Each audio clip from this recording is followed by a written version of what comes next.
Ayan. That's it. We're live. Grabe ang traffic. Pasensya na, wala pa tayong driver at naabutan na tayo ng traffic. Grabe, no? Kahit 11 p.m. Punong-puno ng EDSA. Buyaka siya! Of course, kanina po ay, right, last day of June. And of course, June was by many, accounts. Personally, I could say it was I feel very blessed. It was a great month. Thank you, Lord. Thank you, God, for a fantastic month. Very productive.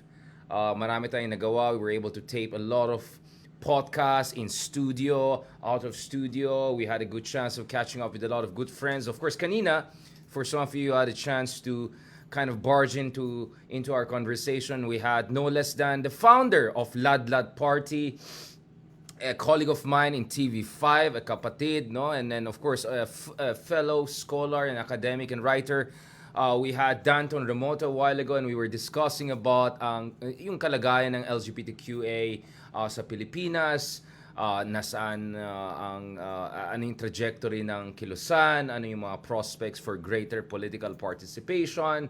So we had many interesting things. And of course, just the other day, mga ka-Haydarians, ka-Spacers, ka-Metas, ka-YouTubers, kanilang lumabas ang survey by SWS, which indicates a huge level of not only tolerance and acceptance, but positive predisposition by the vast majority of the Filipino people vis-a-vis the LGBTQ a plus community, no?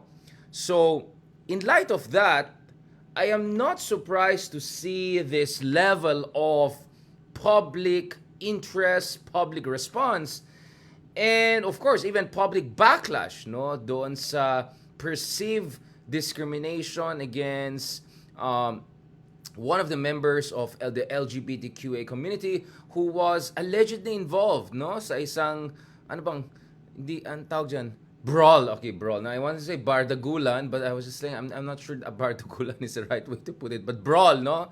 So brawl, so may brawl na kanina nangyari. And what's interesting about this is that we had no less than Senator Raffy Tulfo, Idol Raffy Tulfo, who also pitched in by emphasizing the need to push back against prejudice and discriminatory mindset as far as dealing with sensitive and public cases is concerned. Pag-usapan natin yan very shortly. So just ito yung tail of the tape na. Ito yung situation, no? So actress AWRA Briguela magpo-post na daw ng bail. Of course, I'm getting different kind of updates here dito sa ABS-CBN kasi attached sa ABS-CBN. Yun nga, nakalagay, AWRA Briguela bigong makalabas sa pagkakakulong, no? At ayon dito sa reports, sa Makati Police Custodial Facility na muna magpapalipas ng panibagong gabi ang komedyanteng si McNeil Briguela o mas kilala bilang AWRA. Walang opisyal na pahayag ang Makati Police dito, pero sa detention muna siya ng pulisya maglalagi. Sa Viber message, sinabi ni PNP spokesperson Colonel Jean Fajardo na hihintayin pa ang resulta ng isasagawang preliminary investigation. So ayon sa spokesman ng PNP, he remains under police custody po pending result of police investigation, PI. Biyernes ng hapon, binisita si Briguela ng kanyang ama, si O'Neil, at ng kanilang mga abogado. Dito, pansamantalang inalabas ng custodial facility si Briguela at ilang oras din nakausap ang kanyang mga abogado. So, a team of lawyers has been there. Actually, on Twitter, we're seeing a lot of updates from her lawyers team.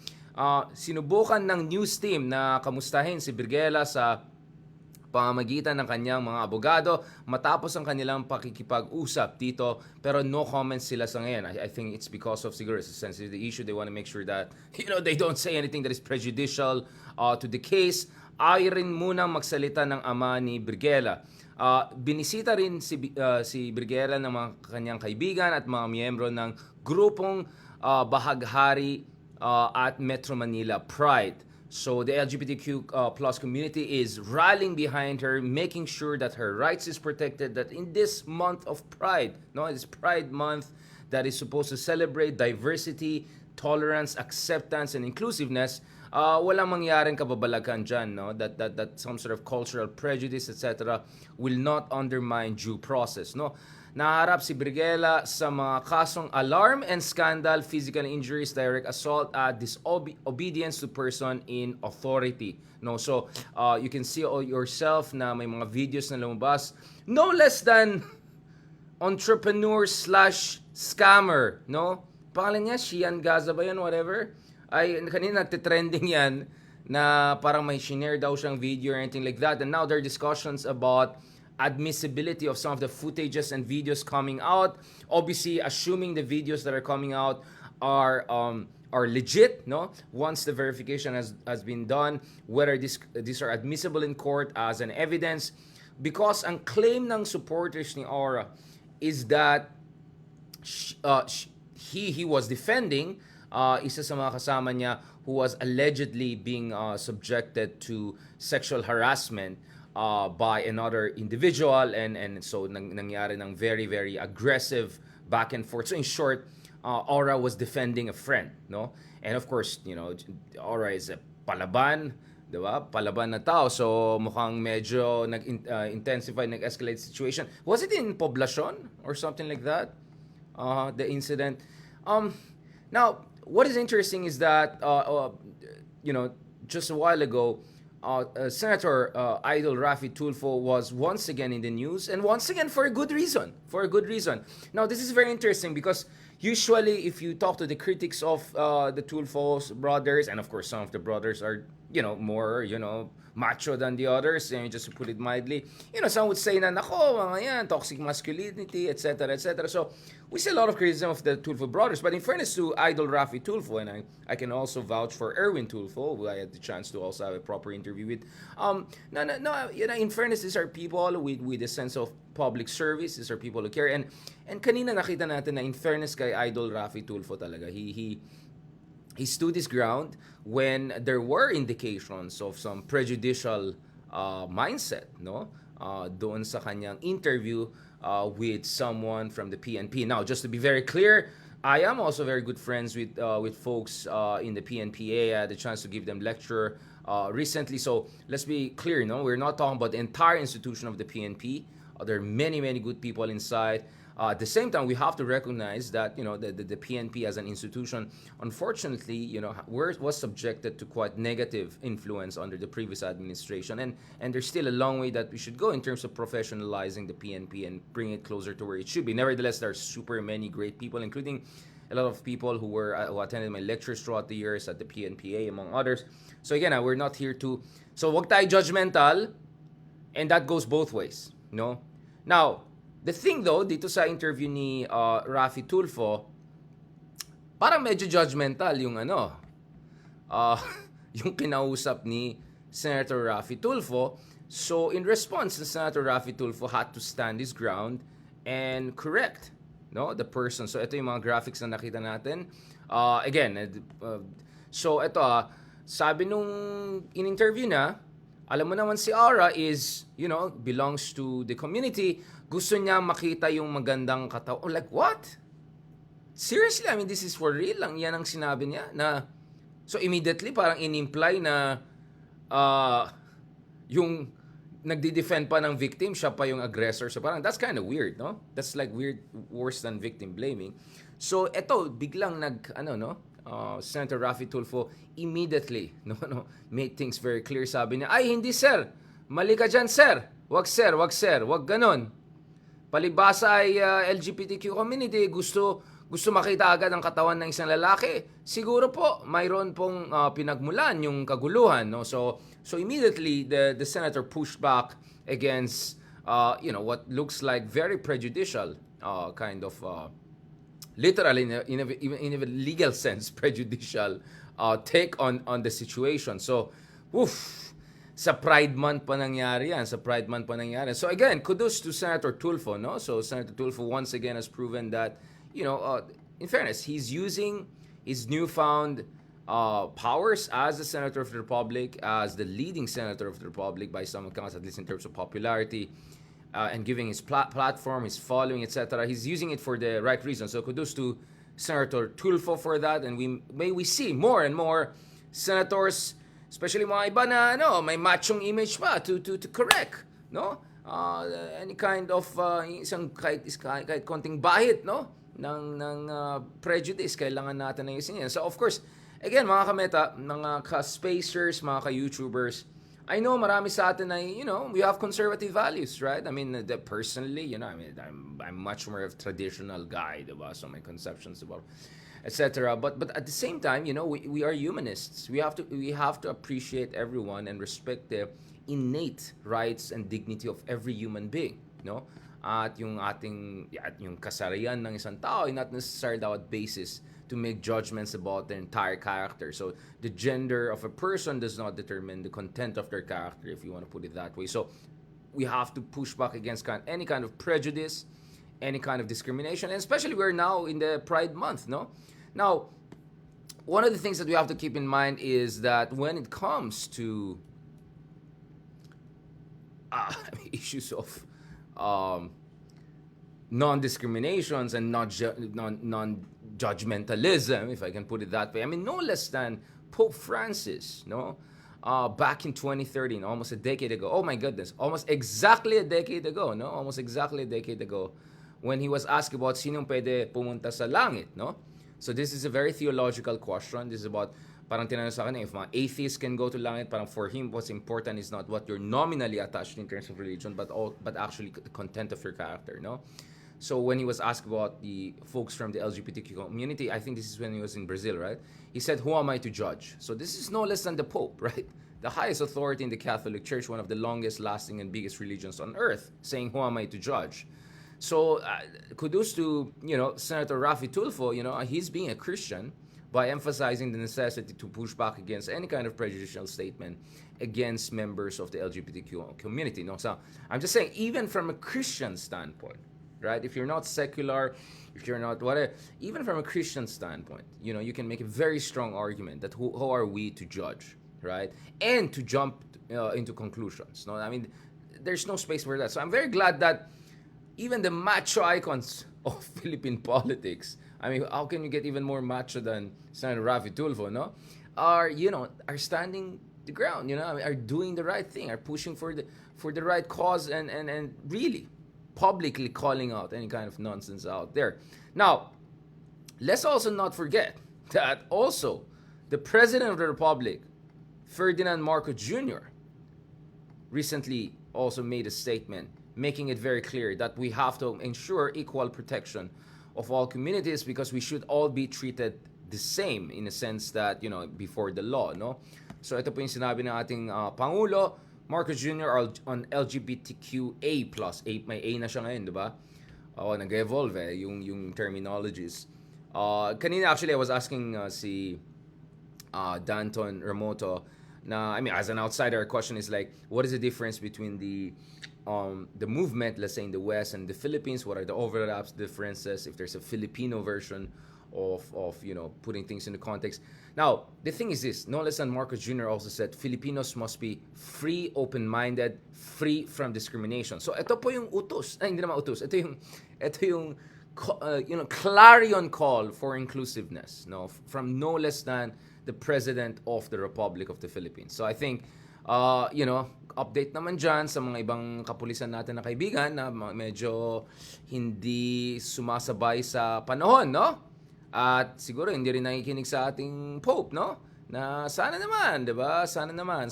Now, let's not also forget that the clarion call by President Marcos Jr. for greater respect for the LGBTQ community. The no less than macho people, macho icons like Sir Rafi Tulfo drawing the line in the sand and saying, "Hey, sir, wag tayo prejudicial." All of this is coming not out of thin air, no? It's not out of a kind of a vacuum, no. We can see that latest survey, so let's go to the SWS survey that shows that actually there has been I won't say sea change, but maybe lake change, if not as big as sea, river change, no? In terms of public predisposition towards gender minorities, no? So more Filipinos find folks from the LGBT community as, quote, trustworthy compared to a decade ago. So, basahin po natin ito. So, a big majority of Filipino adults agree that gays and lesbians are just as trustworthy as any other Filipino, ayon sa isang recent survey conducted by social weather stations. I'm reading from the news site here, per you see. Itong mga findings ay nagpapakita na mas nagiging sympathetic po yung attitudes ng taong bayan, in terms of yung kanilang attitude towards the LGBTQA plus community, kumpara doon sa nakaraan na dekada, no?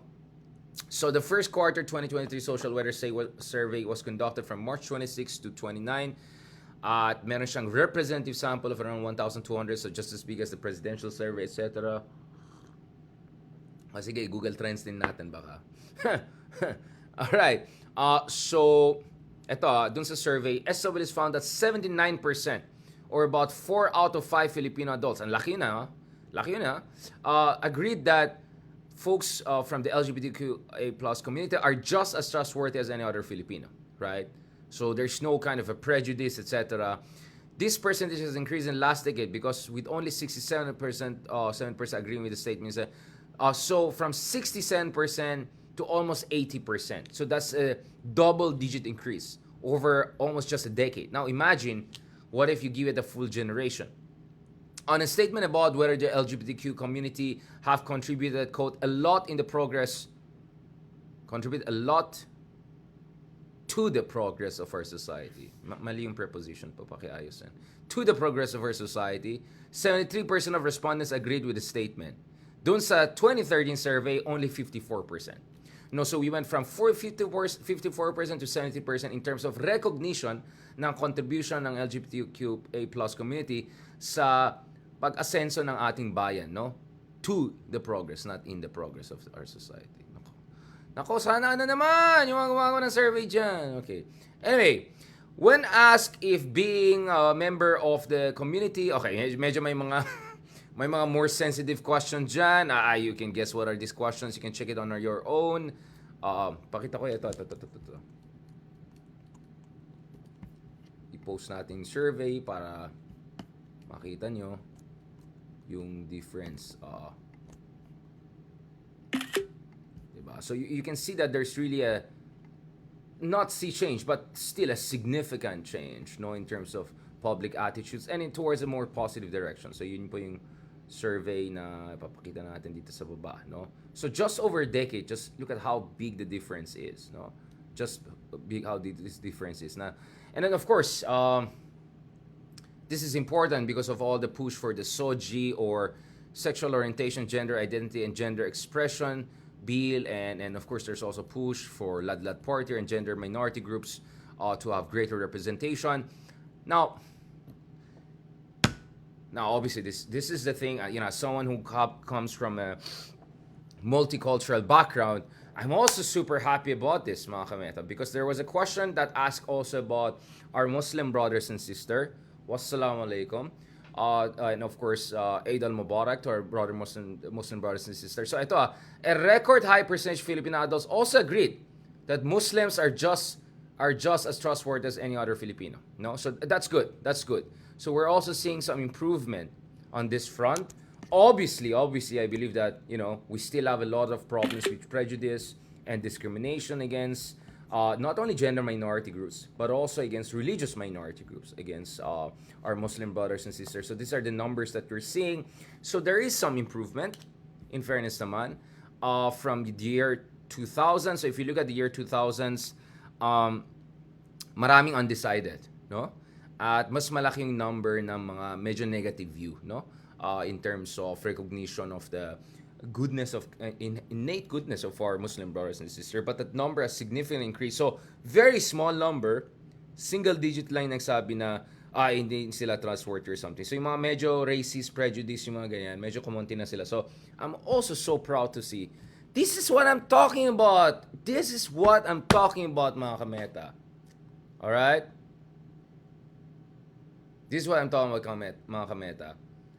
Kaya nga ayoko yung mga narinig natin na voter shaming and ganito kasi ang Filipino, walang pag-asa yung bansa natin. guys, come on. We are moving in the right direction in many ways, no? In terms of appreciation of minority groups, in terms of embrace of minority groups, medyo hindi pa nakahabol ng konti yung ating batas. But the society is moving forward, and hopefully as the society moves forward, that puts more pressure on our legal infrastructure and the political establishment to also move forward accordingly. And I'm super glad to see the President of the Republic, a leading senator of the Republic, no, most powerful men in the country, right, calling out no any kind of discriminatory, prejudicial statements. And I'm also very glad to see that in terms of relations among us, Filipinos, between majority Christian and the minority Muslims, we're more and more moving in the right direction. Just in the span of 10 years, just in the span of 20 years, in less than a single generation, mga kameta, we see a significant increase in terms of positive attitudes toward minority groups. This is good. This is good. So for all the problems of our society, for all the shortcomings of our democracy, for all of the issues we may have about us not supposedly voting in the best way, thank God we're moving in the right direction.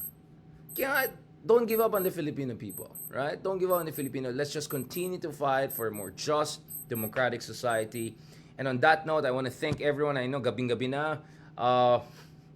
Thank you so much for all of you na sumali sa atin over Meta, over Space, over dito sa YouTube. I really, really appreciate it. Good evening, good morning, and maraming salamat. Maraming salamat. Maraming salamat. Thank you very much. I also hope that folks like Senator Robin Hood Padilla, who comes from the Muslim community in the Philippines, I hope he will more focus on, rather than yung mga federalism and yung mga tatay ekek na yan. No, I want him to focus more on, pushing for greater and greater Muslim-Christian solidarity, cooperation, and greater appreciation and recognition of the rights of our Muslim brother and sister, and also of the historical injustices against them. I mean, if there's one thing that I agree with former President Duterte, it's that we have to acknowledge historical injustices and we have to have redress, right?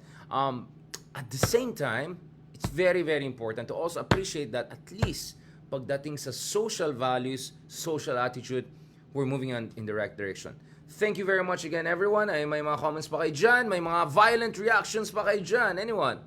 Alright, anyone? Violent reaction, maraming salamat. Thank you very much again sa lahat ng mga sumusuporta sa atin, kay Viva M. Hoye, late na Prof. Mike Rojas, Ma'am Jocelyn Lumber. Of course, as always, thank you so much for your support. Ina Batalia, thank you very much. Iska Lumawig, yan, Nestor, Baksibo, Northern Exposure, Liana Aguilar. Ayan, dami ng mga comments Ayan, yung iba naman are... Okay, may mga tao na nagpo-post dito ng verses. Okay, don't worry, I will get back to you with also verses about tolerance and humanity, etc. Right? And if you want to go to Leviticus, etc., ganyan, ibang usapan na yan. Okay, nasa 21st century po tayo, and I'm glad that the Philippine society is moving in the right direction on so many fronts, right? In terms of tolerance, acceptance, inclusiveness. And again, I'm saying all of these things as someone who has admittedly more traditional outlook on social issues.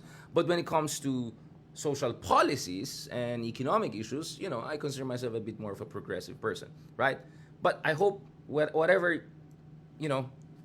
is your background, I hope you appreciate that all of us are trying in our own ways to be the best human beings that we can be, and to recognize humanity in each other and to recognize dignity in each other. As I said, as the society moves in the right direction, God willing, the political establishment, the legal infrastructure catches up. All right? So, Carol Magno Felipe, maraming salamat. Amigo Salvatore, Mama Victoria, thank you so much for joining us. Kay Andre Lanes, thank you very much for joining us. Mark Anthony Bongao, Jers N, yan. Okay, thank you very much again. Ayan, yung mga followers natin, walang away-away dyan. Ayan, support lang tayo. We're all here. We're here for the cause in our own little ways. All right? And I hope you appreciate what we're doing here. Okay? It's midnight, all right? It's midnight. I'm still doing a live, all right? I just had to drive how many hours today, back and forth. Why am I doing this? Because we believe in the cause, right? We believe in our country, all right? So I hope people appreciate what we're trying to do here, all right? And we put aside pettiness and petty fights and petty trolling and petty comments and nonsense, etc. All right? Please, let's just focus on what is right, okay? And yun lang. That's all I want to say. Thank you very much again sa lahat ng mga sumusuporta sa atin. Thank you so much for keeping your comments nice and supportive. Pansin natin, medyo kumukunti yung mga trolls. Uy, na-miss ko naman kayo, yung mga trolls. Ano nangyari? Kasi kailangan namin kaya para pataas ng ano. I'm just kidding. No. I really appreciate again, the heartfelt comments. I see, again, everyone joining us even if midnight na. I really appreciate it. Very, very kind of you. And please continue to support us. This is not about just me or about you or about, this is about the cause. No? And I'm just, just a note. I'm just a simple guy who's trying to do the right thing and hopefully try to bring more and more people together. Again, thank you. I mean, mahabang usapan to. There are many things we can talk about, mga kameta, mga ka-spacers, ka-YouTubers. But I'm saying the fundamental starting position in discussions regarding this issue should be recognition of humanity. Once we can recognize humanity in each other, I think we can all be in a better position to have a proper conversation about what makes us better Filipinos, better citizens, better human beings in general. All right? Maraming salamat. God bless. And talk to you soon.